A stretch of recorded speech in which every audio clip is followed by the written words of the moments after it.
Hello મિત્રો, કેમ છો બધા? ફરી એકવાર મારી નવી રેસીપી સાથે સ્વાગત છે તમારું મારી channel eat and enjoy with પ્રતિકમાં. તો આજે આપણે બનાવીશું શાકોત્સવમાં બનતું આખા રીંગણાનું શાક. આ શાકમાં આપણે કાંદા લસણનો ઉપયોગ કર્યા વગર એકદમ સ્વાદિષ્ટ અને ચટાકેદાર શાક બનાવશું. તો ચાલો મિત્રો, આ શિયાળાની ઋતુમાં આખા રીંગણાનું શાક બનાવવાનું ચાલુ કરીએ.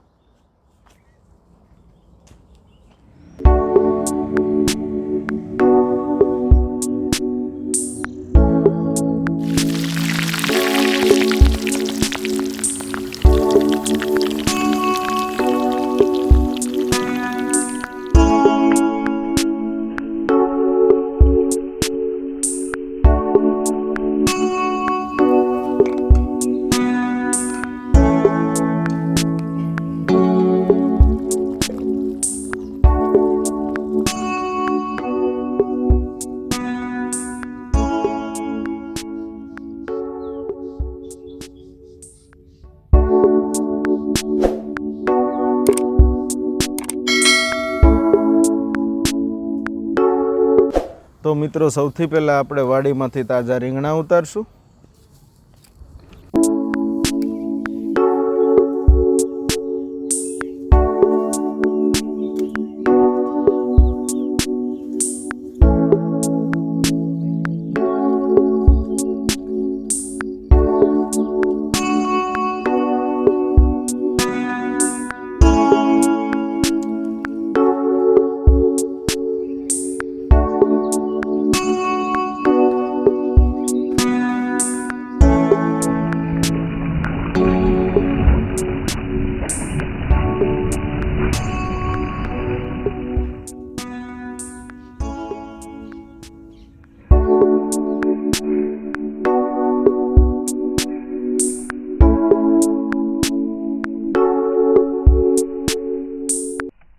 તો હવે આ રીંગણાને આપણે સારા પાણીથી ધોઈ લેશું.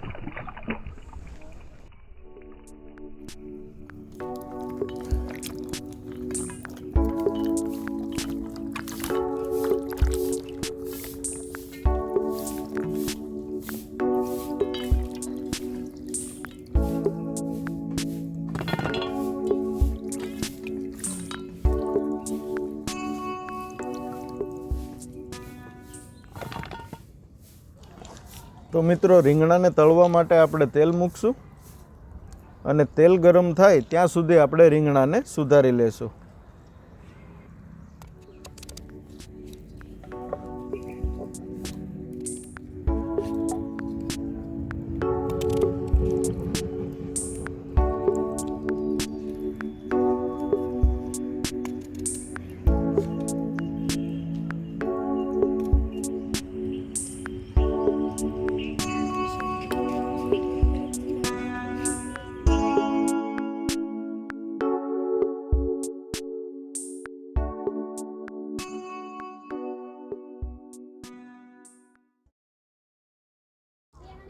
જો મિત્રો, આ રીતે આપણે રીંગણાને તૈયાર કરી લીધા છે. હવે આપણે એને તળી લઈશું.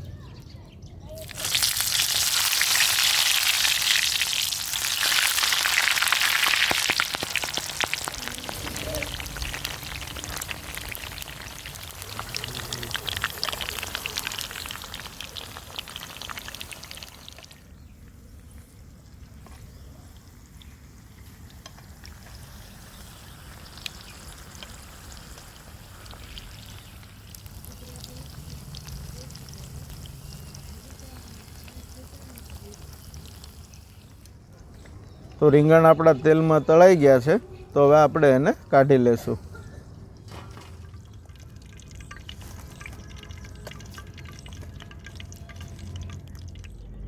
હવે લીલા મરચાંને આપણે આ રીતે ટુકડા કરી લેશું.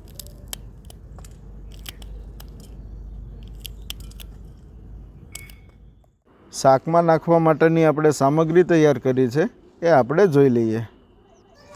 શેકેલા સિંગદાણા, સફેદ તલ લીધા, શેકેલા કાજુ, ખમણેલું કોપરું, આખા ધાણા, વરિયાળી, આખો ગરમ મસાલો લીધો છે,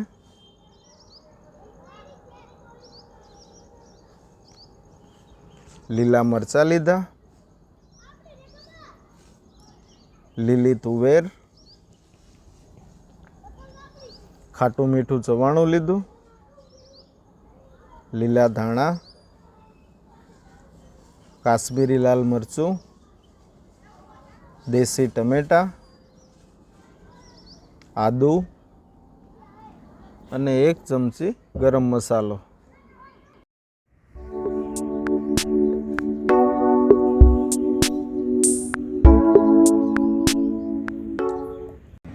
હવે આપણે મિક્સરમાં પીસવા માટેની સામગ્રી જોઈ લઈશું. શેકેલા સિંગદાણા, શેકેલા કાજુ, આખા ધાણા, બાદિયા, તજ, વરિયાળી, ચવાણું અને તલ. આ મિક્સરમાં પીસેલો જે મસાલો છે આપણે રીંગણ ઉપર થોડો છાંટી દઈશું.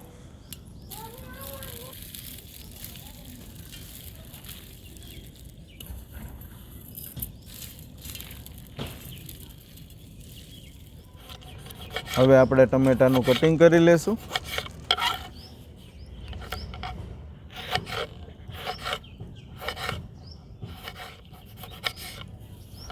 તો મિત્રો, શાકના વઘાર માટે આપણે તેલ ગરમ મૂકશું.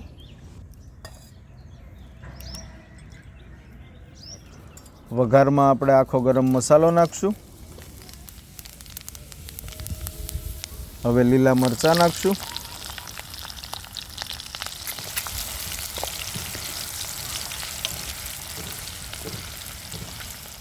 સફેદ તલ,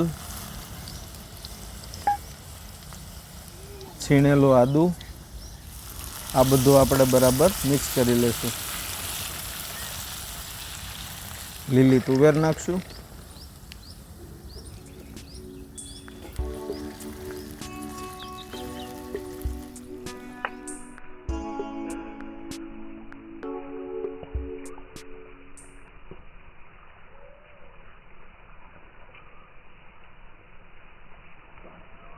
તુવેરને થોડી વાર તેલમાં સડવા દીધી છે. હવે આપણે એમાં ટમેટાં નાખશું.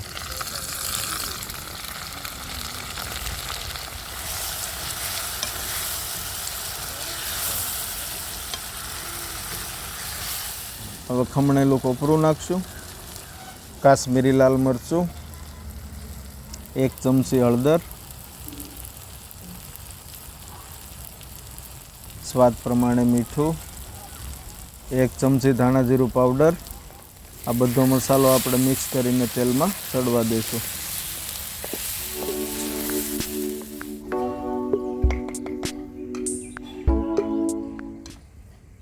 જેટલું ગ્રેવી રાખવું હોય એ પ્રમાણે આપણે હવે પાણી નાખશું.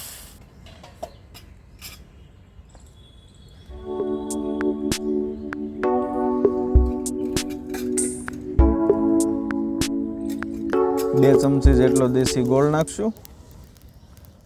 1 ચમચી ગરમ મસાલો. મિક્સરમાં તૈયાર કરેલો મસાલો હવે આપણે નાખી દઈશું.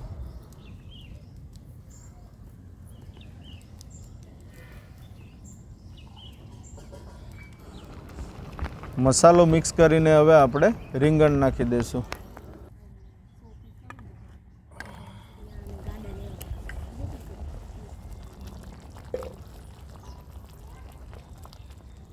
રીંગણ નાખ્યા પછી આપણે ઢાંકણું ઢાંકીને થોડીવાર માટે આપણે સડવા દઈશું.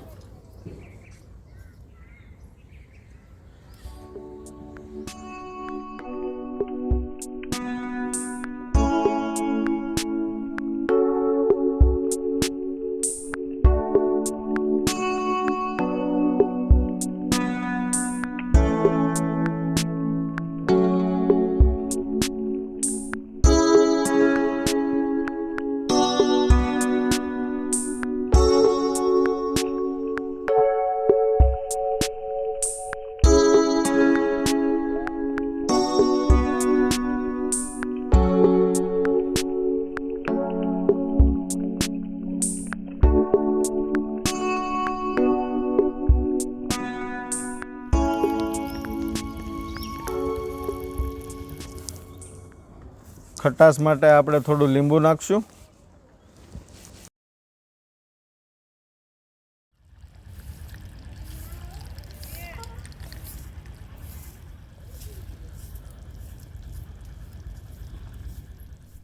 તો મિત્રો શાક બનીને આપણું તૈયાર થઈ ગયું છે. તો ગરમા ગરમ બાજરીના રોટલા સાથે સર્વ કરીએ.